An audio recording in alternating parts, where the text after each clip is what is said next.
Velkommen til Newspeak. Jeg hedder Jeppe Juhl, og du ser tredje afsnit af min samtale med professor Dr. Jur Ole Hasselberg, en af Danmarks førende jurister, men mest kendt for sin samfundskritik af multikulturalismen og indvandring. Og det, jeg gerne vil vende i det her afsnit, Ole, det er, hvilke konsekvenser indvandringen fra 83, fra udlændingeloven og frem til i dag har haft for det danske samfund.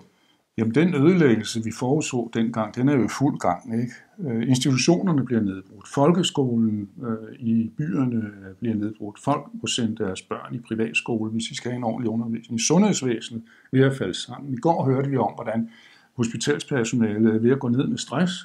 Men når man læser... Velfærdssamfundet ryger, pensionsordningerne ryger. Det hele er på vej, men folk får bare ikke at vide, at grunden er, at pengene bliver trukket ud til noget andet, nemlig 5 millioner kroner per næse for dem, der vælter ind over grænsen.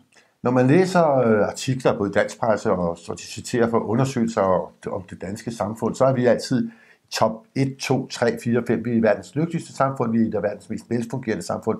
Der er sådan en diskrepans mellem det, du sidder og siger her, og det, man læser. Ja, det kan da godt være. Vi lever jo meget langt på fortidens gode gerninger, og alt er jo relativt, ikke? Vi er da bedre, end hvis vi boede i Libyen, eller Egypten, eller Syrien. Det må du have ret i. Det er det, og i de store europæiske lande er det jo også ved at gå fuldstændig galt nu. Der er borgerkrig i Frankrig, og der var ved at komme borgerkrig i England, ikke? Tyskland, det ender jo på samme måde. Så selvfølgelig er det derfor...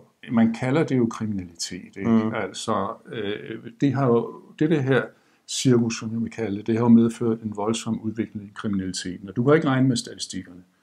Folk ved jo godt, at mere almindelig kriminalitet bliver slet ikke anmeldt. Og jeg har hørt fra en politikreds, fra en derværende politibetjent, der har de fået at vide, at de kun efterforsker nu overhovedet det, der gør ondt, altså almindelige tyverier og sådan noget. Det er slet ikke noget, man kan have ressourcer til at gøre noget ud af. Nej.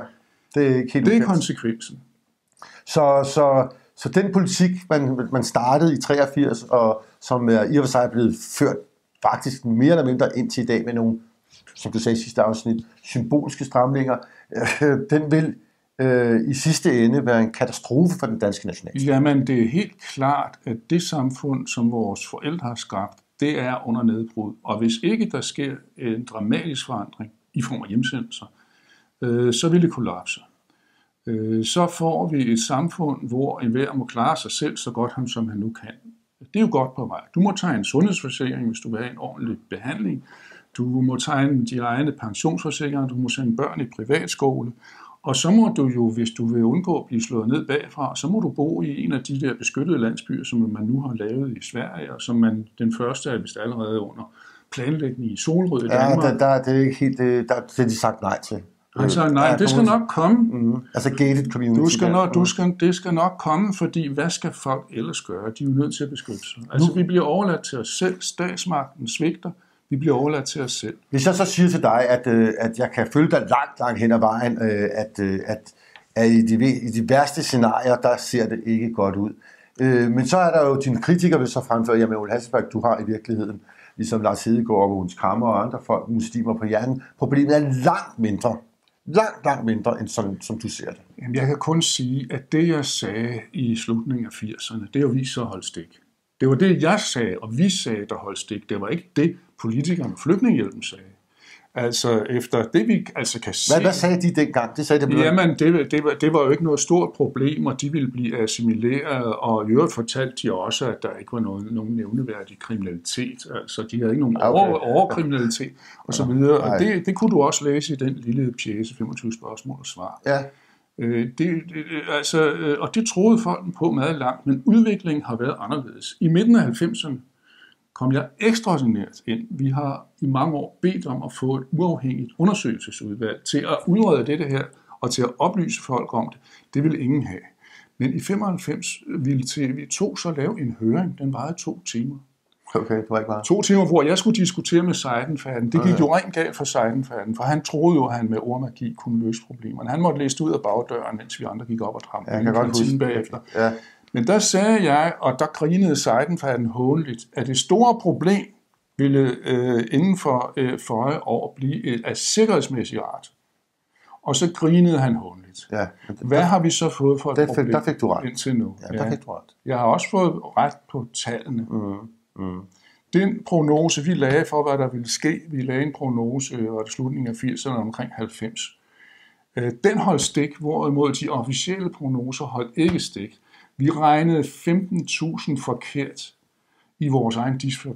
Hvad tænker du på? Altså, Jamen, vi fremskrev simpelthen, hvis der ikke skete noget afgørende, hvad ville så antallet af indvandrere og efterkommere være ved år 2000? Det var os, der fik ret. Vi havde dog sat tallet 15.000 for lavt. Havde I så også forudset, hvilket tal jo desværre viser, og det her, det er facts, følge dansk statistik, at anden og tredje generations indvandrere meget, meget ofte klarer sig dårligere end Ja, det vil jeg sige, det havde jeg ikke forudset. Nej. Altså, jeg havde forventet, men jeg vidste ikke nok om islamisk kultur og islamiske religioner. Det gør jeg nok stadigvæk ikke. Jeg havde forudset, at når man kommer her til landet, så har man udnyttet de muligheder bedre, som der er her i landet, for at komme op på skal vi sige, et normalt dansk niveau. Men det har man ikke gjort. Det er en af de ting, som altid har slået mig, og det er sådan en rent intellektuel abstraktion i virkeligheden, det er, at hvis man nu er flygtet eller flyttet, emigreret fra hvad der objektivt og indiskutabelt er et dysfunktionelt lorteland, og man kommer op til et velfungerende land.